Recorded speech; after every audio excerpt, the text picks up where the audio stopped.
Hello લવરિયા, welcome to Shweta Jain official નામની YouTube ચેનલમાં હું તમારા બધાનું હાર્દિક સ્વાગત કરું છું.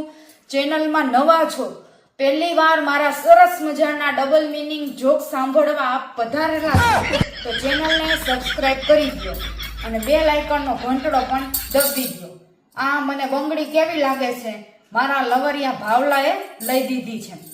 એટલે એ નીલિયા, ભાવલા, સૂર્યા, દીપકા, રવિડા, કાના, વિવેકિયા, કિસન્યા, મારા વાલા લાલા અને વેડલા, નીલા અને જેનકા અને એની વાલી ભારતી. Cutie cutie. ચેનલને સબસ્ક્રાઇબ કરી દો.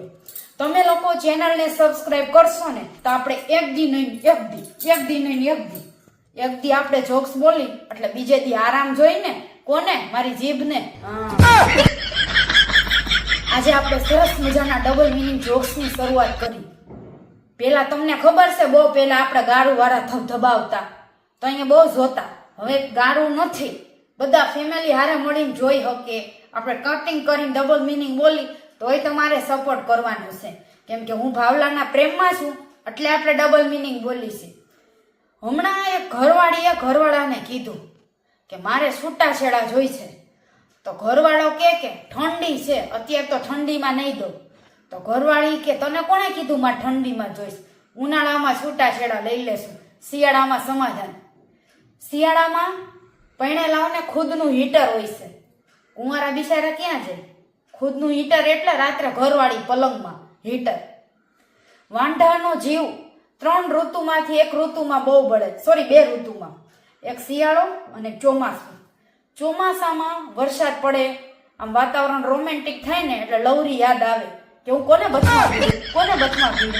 ખાનું મુનો રે, પૈસાને બચમાં ભીડ, એ હશે કામમાં આવશે.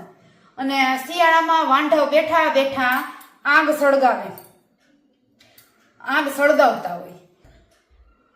આગ સળગાવે ઇન ધ સેન્સ તાપણું કરતા હોય.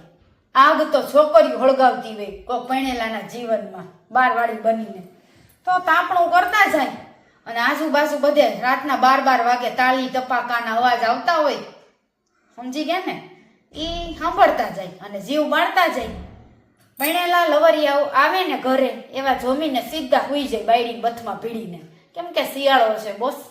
ચાલો હવે પાછા આપણે જોક શરૂઆત કરી. મોઢે આવડતા હતા આટલા કીધા. ટીંગ. એક છોકરી ટ્યુશનમાંથી ઘરે આવીને એટલે મમ્મી કે કેમ આટલું મોડું થઈ ગયું? તો કે મમ્મી હું એક્સ્ટ્રા ક્લાસ હતા ને એટલે. એની માએ માર્યા 2 ઝાપટ અને કીધું તું પણ એક્સ્ટ્રા ક્લાસની જ પેદાઈશ છો. હું તારા બાપારે એક્સ્ટ્રા ક્લાસના બાના કાઢીને જઈ આવતી હતી, તું એમાં જ પેદા થઈ ગઈ છો. મારા પાસે ખોટું બોલમાં. એકવાર પોલીસે ભાવલાને 4 કોરથી ઘેરી લીધો, ચોરીયું કરતો હતો. તરત જ પોલીસે કીધું ભાવલા ઉભો રે, તું 4 તરફથી ઘેરાઈ ગયો છો. ભાવલા કે તો શું છે, હાલો ગરબા રમીએ. ગોળ ફરતે ચકેડું થઈ ગયું. ભાવલાએ ડોક્ટરને પૂછ્યું કે ડોક્ટર તમે મારો દારૂ છોડાવી શકો છો? ડોક્ટર કે 100%. તરત જ ભાવલાએ કીધું પડોદરીથી ગાડી આવે છે એ છોડાવી ગયો મારો દારૂ. ભાવલો અને એનો કાકો 2 બીડી પીતા હતા. તો કાકા કે ભાવલા હું બીડી પીઉં છું, એમાંથી ધુવાણા નીકળે છે, તારી બીડીમાંથી કેમ ધુવાણા નથી નીકળતા? ભાવલો કે આ સીએનજી બીડી છે, અહીંથી પીવાની અને અહીંથી ધુવાણા નીકળે. જોવો કાકા ઊંઘો. ઓલા કાકા હેઠે વાહે ઠાઠા ઊંઘવા જઈને ત્યાં ભળ દઈને પાઈદો મારે. એક વખત ભાવલાના પગનો ટાંટિયો તૂટી ગયો, હાડકા તૂટી ગયા. ડોક્ટરે ભાવલાના 2 ટાંટિયા જોયા, 2માં આમ હાડકા તૂટી ગયા હતા. ડોક્ટરે કીધું શું ભાવેશભાઈ તમારી 2 પત્ની છે? તો 2 ટાંટિયા તૂટ્યા હોય.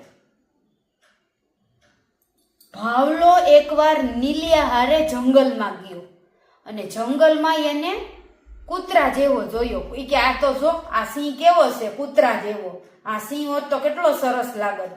નીલિયો કે એ સિંહ જ છે, એને ખાવા પીવા નથી મળ્યું ને એટલે કૂતરા જેવો લાગે છે. આપણી કોર દોડતો આવે છે સિંહ બનવા માટે, ખાઈ જાય.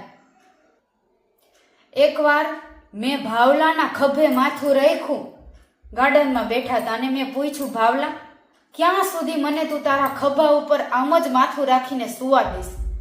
ભાવલાએ વળતો જવાબ આપ્યો કે જાનુ, જ્યાં સુધી તારા બે પગ મારા ખભે ના આવી જાય ને ત્યાં સુધી. પછી હું કઈ હિમજીને પછી બહુ માર્યો. ડોક્ટરે એકવાર ઘરે જઈને એની પત્નીને કીધું કે આજ તો મારે બહુ અલગ જ વિચિત્ર કેસ આવ્યો. એકનું મારે ડેડ બોડી આવી, એનો પોપટ તો 16 ઇંચનો હતો પોપટીયો. તો એની ઘરવાળી કે હાય હાય, બાજુવાળા ભાવલાભાઈ ગુજરી ગયા. એટલે એને કેમ ખબર 16 ઇંચનો ભાવલા પાસે જ હતો પોપટ? હો, તમે સમજો ઈ નહીં, ઓલો જાણવે હતો ઈ. એકવાર ભાવલો અને એના દાદા બે બેસીને વાતો કરતા હતા. એના દાદા કે અમે અમારા જમાનામાં 10-10 રૂપિયામાં દૂધ પીતા, 10-10 રૂપિયામાં. ભાવલો કે સારું કહેવાય દાદા, અત્યારે તો 300 દેતા, દબાવાય નથી દેતા. દાદાએ લાકડીએ માર્યો.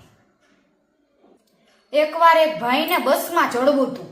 ત્યાં ઉભેલા એક ભાભીને કીધું, ભાભી મને ચડવા દ્યો. ભાભી કે પેલા મારો સણિયો કાઢો પછી ચડવા દો. ઓલા ભાઈ આમ જોવે. ભાભી કે તારા પગ હેઠે મારો સણિયો છે, ઈ કાઢ એટલે હું આગી જાઉં પછી તું ચડ મહાણિયા.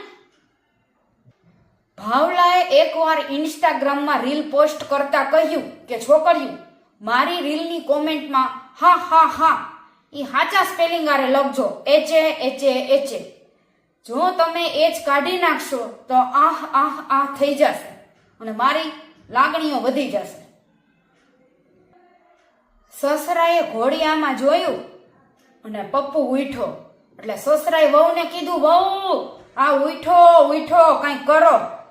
તો વહુએ કીધું કે બાપુજી એને ઘડી હલાવો, પછી ના હુવે તો બહાર કાઢીને રમાડો, અને પછી ન હુવે ને તો મને બોલાવજો, હું એને પાછો નાખીને હુડાવી દઈશ. ઓલા પપ્પુને ઘોડિયામાં નાખીને હુડાવી દઈશ. સાસુએ સવારે કીધું, વહુ બેટા આ વાસણ કોણે તોડ્યા? વહુએ કીધું, એ અમારે ઝઘડો થયો ને એટલે. સાસુએ પૂછ્યું, વહુ બેટા આ પલંગ કોને તોડ્યો? વહુએ કીધું, એ રાત્રે અમારે સમાધાન થઈ ગયું ને તો પલંગે તૂટી ગયો. એક ભાવલો બેઠો ઘરમાં હાથ લારી કરતો હતો.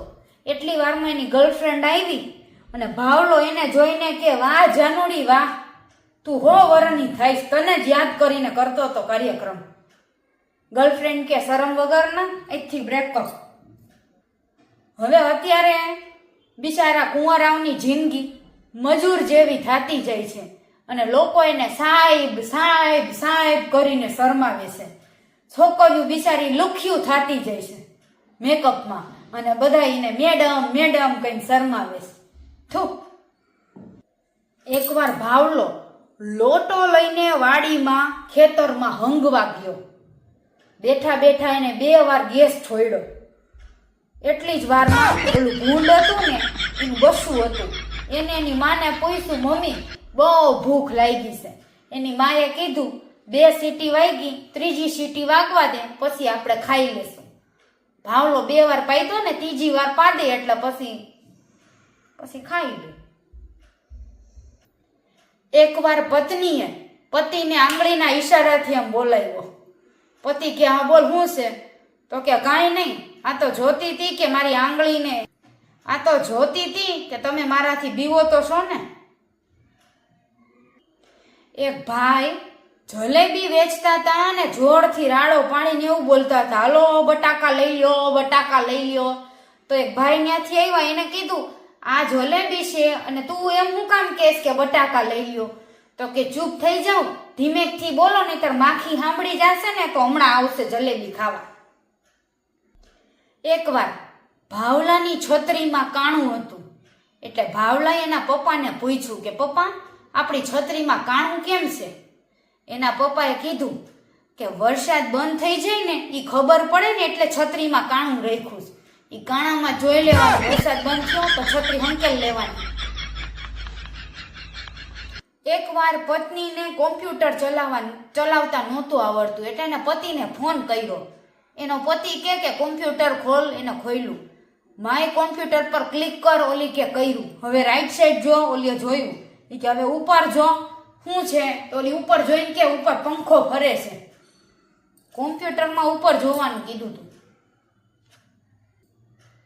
આપણા ગુજરાતમાં પાડોશીમાં તમે ચોરી થઈ જાય ને તો કોઈને ખબર ન પડે. બીજેથી પોલીસ પૂછવા આવે કે તમે ચોરને જોયા તા, હું ચોરી ગયા, તો કે ના ના હું તો તમારા ભાઈને જમાડતી હતી, વાસણ કરતી હતી. હમણાં તમે કોઈક આઈટમ ને કુવા લઈ આવો તમારી શેરીમાં, તમારા ઘરમાં, તો આખી શેરીને ખબર પડી જાય કે નક્કી છોકરી લાવ્યો છે. એવું કેમ હે? તો આજના સરસ મજાના જોક્સ તમને ગમ્યા હોય તો ચેનલને લાઈક, શેર અને સબસ્ક્રાઇબ કરો. ફરી આ કાલની પંક્તિ ફરીવાર લઈ આવીશ.